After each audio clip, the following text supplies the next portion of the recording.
Fala rapaziada do MMA, tô aqui pra fazer um videozinho de review do Fight Night Canadá que rolou ontem, sábado, dia 18 de outubro. Cara, principalmente quero falar da nossa luta principal aí, The Heater versus Brandon Allen. Mas antes vou dar uma passadinha, cara, no card por um todo. Primeiramente, vou falar da luta do card preliminar. Bom, quero primeiro falar da luta que abriu o Fight Night, que foi Melissa Crowden contra Tainara Lisboa. Cara, luta boa. A Melissa Crowden, ela estava estreando no UFC na noite de sábado. Ela lutou contra a brasileira Tainara Lisboa, que ganhou o primeiro round, na minha visão, mas que nos dois últimos rounds ela foi mal. Ela diminuiu o ritmo, ela não sabia o que fazer direito, e a Melissa Crowden, ela dominou o segundo e o terceiro round por completo, até acabar a luta num TKO no finalzinho do terceiro round. Bom, partindo para a segunda luta da noite, o Yusri Belzgaroui, enfim, não, se eu errei a pronúncia, me perdoe, contra o Azamat Bekoev. É uma luta que, cara, primeiro azarão da noite, um evento de muitos azarões. Eu fiz até a aposta para minha página. Cara, errei bastante, porque essa noite foi de muito azar. O Yusri era zebra numa proporção de 4-1 na luta contra o Bekoev. E ele ganhou, se aproveitou bem da sua distância, soube melhorar o seu game do que a gente viu no Contender Series. E, cara, tá fazendo bem ele participar dos campos do Poatan, treinando com Plínio, com Glover. Cara, gostei do que eu vi ontem, ainda tá um pouco cru, precisa melhorar ainda, mas ganhou de um bom cara, um cara completo, que é o Bekoev, negou todas as quedas do Bekoev. Enfim, foi bem, gostei do que eu via, mas acho que pode melhorar. Ganhou com um TKO, bem bonito, e, pô, o que importa é a vitória tá lá, e a evolução é constante, e a gente tá vendo isso bem. Bom, segunda luta feminina da noite, né, um confronto entre duas brasileiras, a Stephanie Luciano contra a Ravena Oliveira. A Ravena Oliveira, ela lutou já contra a Tainara Lisboa numa categoria diferente. Ela estava duas categorias acima da que ela está agora. E, cara, perdeu na sua estreia contra a Tainara Lisboa e perdeu novamente ontem para a Stephanie Luciano, a Rondinha. Cara, a Rondinha lutou muito bem. Ela finalizou no terceiro round. Eu gostei muito do que eu vi da Rondinha. Ela tem bastante futuro na categoria. A Ravena começou o primeiro round lutando bem também. Foi uma luta boa no primeiro round. Mas a Stephanie Luciano confirmou o favoritismo. E, cara, finalizou no terceiro round de maneira belíssima. E essa foi uma luta bem bonita de se ver na noite de sábado. Partindo para a nossa segunda luta masculina na categoria leve, peso leve. Drew Dober contra Kylie Prepolek. Cara, ganhou a luta da noite, mas eu acho que é mais por uma justiça ao Prepolek para poder ganhar 50 mil.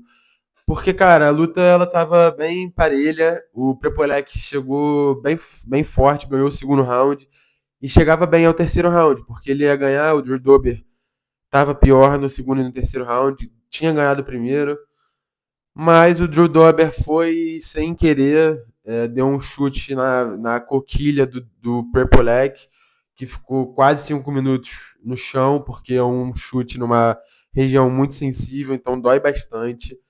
E, cara, claramente o Prepolek não tinha condição de voltar a lutar, e mesmo assim voltou. E, cara, deu a lógica. O Drew Dober se aproveitou que o Prepolek não tinha como voltar e estava lá. E foi uma finalização de TKO. O cara já estava sem protetor bucal. Enfim, cara, a luta foi legal, mas, porra, sujada, manchada pela essa questão do chute, no chute baixo, né? Mas, enfim. Passando agora para o nosso quarto brasileiro da noite, Jordan Santos contra o Danny Berlow, outra zebra da noite. Graças a Deus, o nosso Jordan ele conseguiu ganhar do Berlow. Ele era zebra também numa proporção de 4-1. Cara, lutaça. Eu tava achando que o Berlow ia ganhar. Na minha pontuação, eu tinha dado essa vitória pro Berlow. Achei que ele tivesse ganhado o primeiro e o segundo round. Só que, cara, vitória unânime do Jordan Santos, pra alegria da nossa nação brasileira. Cara, luta boa. Jordan aproveitou, tomou um dedo no olho lá também. Cara, a luta foi uma luta legal. Eu não esperava essa vitória, mas ainda bem que ela veio. Partindo para o nosso quinto brasileiro da noite, nosso Bruno Silva, que lutou contra o Sang Park. Cara, luta boa, luta bem legal. O nosso brasileiro finalizou. Outra zebra da noite, nosso brasileiro Bruno Silva. Finalizou ele. Finalizou ele o coreano duríssimo de se pegar. E, cara, Bruno Silva mandou bem demais. E, pô, feliz que os brasileiros mandaram bem essa noite, exceto a luta que era duas meninas brasileiras, né? Uma tinha que perder, e a nossa primeira luta, que foi da Tainara lá. Bom, partindo agora para a última luta do nosso card preliminar, Charles Jourdain e Davy Grant. Cara, Charles Jourdain, ele finalizou e submeteu na mesma luta. Ele ganhou do inglês de forma assustadora, dando uma joelhada lindíssima, lindíssima, lindíssima. Depois ele foi para um mata-leão, se eu não me engano. Não, foi para uma guilhotina. Ele finalizou na guilhotina contra o Dave Grant. Cara, sensacional. Charles Jordan ganhou bônus da noite. Porra, chegou amassando, chegou matando. Foi bem demais, cara, bem demais. Partindo agora para o nosso card principal. Começando o nosso card principal aí com Corey Gibson e o chinês, que, pô, eu não vou nem me atrever a falar o nome, cara, chinês amassou. Na verdade, ele é um mongol, né? Perdoem a palavra, usa a palavra, é mongol mesmo, da região da Mongólia. Ele meteu um TKO bizarro no Corey Gibson, com menos de 30 segundos de luta. Ganhou o bônus da noite também, foi sensacional, luta gostosa de ver, porque KO em 30 segundos é, porra, divertidíssimo. Cara, não tem mais o que falar dessa luta, justamente por ter sido uma luta tão curta e tão dominante por parte do chinês. Cara, quem não viu, tente ver só o nocaute dele, porque vale a pena, eu garanto. Bom, próxima luta, cara, luta assim, com falha de arbitragem, uma luta boa, mas com falha de arbitragem, quase foi estragada a luta. Felizmente, a falha ela não interrompeu o vencedor, mas, cara, Kyle Nelson versus Matt Frevola. Matt Frevola perdeu no primeiro round pro Kyle Nelson. Kyle Nelson deu um TKO no Matt Frevola, o juiz interrompeu, e aí a gente achou que tinha acabado a luta, mas não. O juiz interrompeu antes de acabar a luta, achando que tinha acabado o round. Então, o Kyle Nelson teve que voltar para a luta, lutou mais dois rounds e aí sim, foi por uma decisão unânime, foi declarado vencedor. Cara, é bizarro, não tinha visto isso antes, cara, o juiz parou a luta antes, a gente achando que seria um TKO, o Kyle Nelson estava em cima do Matt Frevola e batendo, batendo, o Matt Frevola estava indefeso, e cara, mesmo assim, o juiz parou e, pô, se embananou todo, algo que eu, porra, nunca tinha visto. Mas assim, justiça foi feita, Kyle Nelson ganhou e isso que importa. Partindo para nossa última luta feminina da noite, Manon Fiorot contra Jasmine Jasdusevicius. Cara, a lutaça da Manon Fiorot, eu tinha certeza que ela ia ganhar. Manon Fiorot é um nível absurdo, é uma mulher muito boa, ela já foi desafiante a título e eu acho que novamente pode ser daqui a pouco.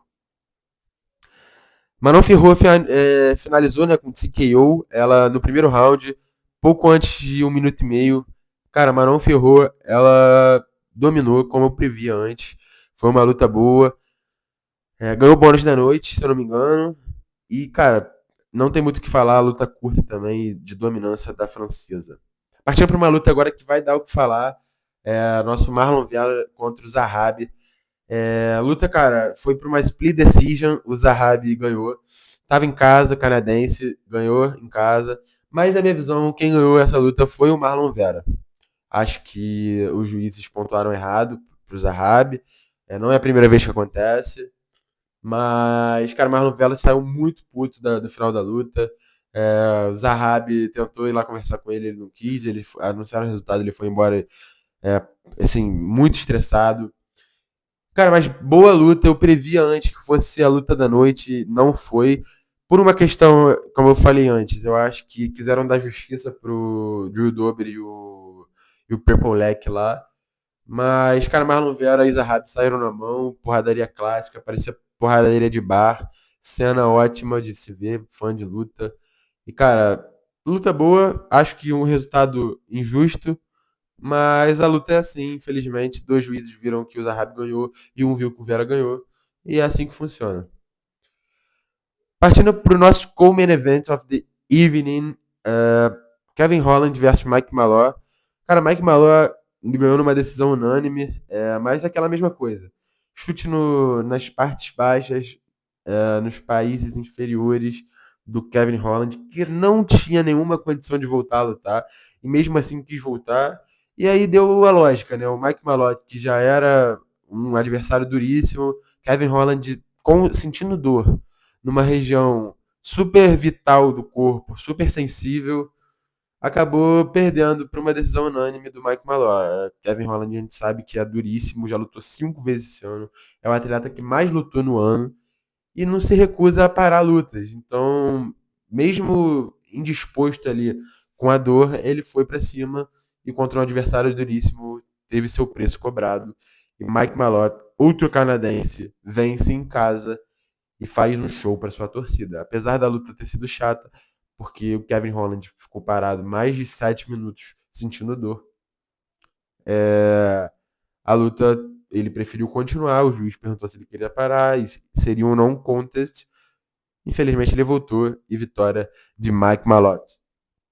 Partindo agora para o nosso main event. Main event, cara, surpreendente a beça. Aposto que todos estavam com The Heater. The Heater tinha uma odd de 1,30 na casa de aposta, enquanto o Brandon Allen tinha uma odd de quase 5. Era uma odd 4, se eu não me engano. Cara, a luta começou como todos previam. Queda maravilhosa do The Heater, faixa preta de judô.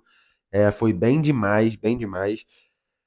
Ficou por cima, quase finalizou o Brandon Allen, ficou por cima controlando os 4 minutos de round. O round tem 5 minutos, ele ficou 4 minutos e 10 por cima do Brandon Allen. Brandon Allen já chegou no segundo round e mudou o jogo. O The Heater parecia que ia começar o round fazendo a mesma coisa do primeiro round, derrubando e fazendo por cima. Quando o Brandon Allen conseguiu uma inversão e dominou o resto do round inteiro por cima do The Heater. Já no terceiro round, foi exatamente a mesma coisa. Começou The Heater por baixo, por cima, Brandon Allen conseguiu uma inversão e ficou a luta inteira por cima do The Heater. Cara, Brandon Allen mostrando que não é faixa preta de jiu-jitsu à toa. Conseguindo várias inversões lindíssimas, conseguindo dominar o jogo de chão, conseguindo negar alguns golpes do The Heater.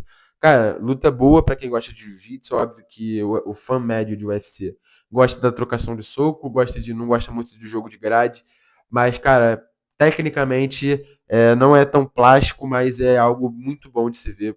O cara que realmente sabe o que tá fazendo ali. Bom, já no terceiro round, The Heater aparentemente cansado, visivelmente cansado, mesmo assim voltou e foi aquela coisa. Brandon Allen por cima, e aí conseguindo fazer um 3-1 em round. The Heater, então, minto, 2-1, né? Terceiro round foi do Allen também. Eu pontuei da seguinte forma: The Heater 1, primeiro round, 10-9. 10-8 até poderia ser um 10-8 primeiro round, porque o Brandon Allen não fez nada no primeiro round, só o The Heater. Então eu pontuaria um 10-8 no primeiro round, um 10-9 no segundo round pro Brandon Allen, um 10-9 no terceiro round pro Brandon Allen. E aí, no quarto round, muito cansado no corner, The Heater volta e se repete o segundo e o terceiro round. Domínio do Brandon Allen nas posições de jiu-jitsu, Brandon Allen passando o carro por cima, segurando, com ground and pound bom. Outra coisa, The Heater não tem ground and pound, cara. Ele, toda vez que estava por cima, não batia no Brandon Allen, nem tentava bater no Brandon Allen. O corner do Brandon Allen avisava ao Brandon Allen: cara, pode ficar tranquilo no jiu-jitsu, tenta sair, porque ele não tem ground and pound, ele não vai te bater. Então fica ligado, fica tranquilo, só usa seu jiu-jitsu, que é isso. Bom, quarto round, Brandon Allen e The Heater chegaram cansados, mas o Brandon Allen muito melhor do que o The Heater, falando fisicamente. E, cara, Outra vez que o Brandon Allen impôs seu jogo por cima e The Reader ficou por baixo sem ter força para sair. Quando acabou o quarto round, The Reader vai para o seu corner e fala que não tem condição de voltar para o quinto round. Ou seja, abandona a luta por um TKO, porque ele largou a luta, ele não quis voltar, ele desistiu da luta entre rounds. E cara, não esperava que o The Reader fosse ter jogo para bater contra o Brandon Allen. Eu fico imaginando agora o que o Anthony Hernandes faria com o The Reader, sabe? Porque o Anthony Hernandes é um adversário duríssimo, melhor do que o Brandon Allen, com certeza. E, cara, o Anthony Hernandes não cansa. O Anthony Hernandes, ele pode fazer 10 rounds que ele não vai cansar. Então eu fico pensando, o que o Anthony Hernandes faria com esse The Reader que cansou em 3 rounds? Cara, o The Reader ter desistido pra mim foi algo que surpreendeu muito, porque muita gente falava, nossa, o The Reader é o cara que tem o game pra bater com o Kamazashi Maiev. O The Reader é o cara da divisão. Porra, é o The Reader. É um cara que luta estranho, mas ele tem. Ninguém pode falar do resultado. Pode criticar o método, mas não critica o resultado. Ou algo assim. Enfim. Cara, uma luta estranhíssima do The Reader, para um cara que tinha ganhado do Whittaker há pouco tempo. Fazer uma luta contra um cara que pegou a luta em short notice, pegou a luta com um cara que saiu da luta, ele cansar em 3 rounds, cara, e não impor o seu jogo. Não é um cara que, tentei ir pro striking e ganhei do The Reader. Não, cara. Fui para um jogo que o The Reader gosta, que é o jogo de chão, o jogo de derrubar, o jogo de trabalhar o chão. E mesmo assim ele não fez nada. Então me surpreende. Eu acho que o Brandon Allen agora tem que lutar contra o Anthony Hernandes. Se o Brandon Allen ganhar do Anthony Hernandes, ele pode sim lutar contra o Khamzat Chimaev. Eu acho que ninguém ganha do Chimaev nessa categoria. Talvez o Anthony Hernandes possa fazer alguma graça. Mas, cara, o Chimaev, a gente vê que ele sobra nessa categoria, cara. Assim, talvez agora The Reader contra Paulo Borrachinha. Teve a oportunidade de pegar essa vaga no lugar do Ellen e não quis. Cara, é ver cenas do próximos capítulos. Acho que eles vão forçar talvez um The Reader e Duplessis, The Reader e Borrachinha. Não sei. E acho que Brandon Allen e Anthony Hernandes para ser o desafiante número 1 ao título de Khamzat Chimaev. Mas você que viu aí, fala pra mim o que você achou desse Fight Night Canadá. Cara, eu achei divertido, mas muitas zebras pra quem aposta, isso é horrível. É, Mas é isso. Deixe seu like, deixe seu comentário, segue o canal, compartilhe o vídeo e valeu, até a próxima. Os